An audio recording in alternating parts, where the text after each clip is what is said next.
তো পরের ভিডিওটা নিয়ে তোমাদের জন্য চলে আসলাম। আজকে তো শনিবার, আগের ভিডিওতে তোমরা দেখেছো যে গ্রহণ তো অলরেডি লেগে গেছে। তো আর এই শনিবার নিয়ে কিছু বলবো ভেবেছিলাম। তো সেটা দেখো, আমি সত্যি কথা বলতে আমি এই ব্যাপারে কিছুই জানি না। আমি মোবাইল দেখেই দেখেছি যে সবাই এই শনিবারটা খুবই মানছে, সবাই মানতে বলছে। তো সেটাই আমি, তোমরা যারা আমার ভিডিও দেখো, আমি তাদের জন্যই শেয়ার করছি যে আজকে তো যে শনিবার, তো সবাই বলছে যে আজকে নাকি প্রথমত গন্ডগোল অশান্তি করা যাবে না, আর কালো রঙের কিছু পরা যাবে না, আর বাইরের খাবার কিছু খাওয়া যাবে না। তো এইগুলোই মানার কথা খুবই করে বলছে। আর আজকের দিনটা নাকি অত একটা ভালো না।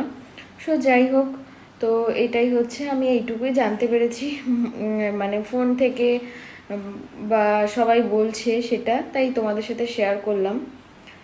তো যাই হোক, তোমরাও মেনো, মানলে তো মন থেকেই একটা ভালো লাগা একটা থাকে। আর এই হচ্ছে ব্যাপার, এটাই।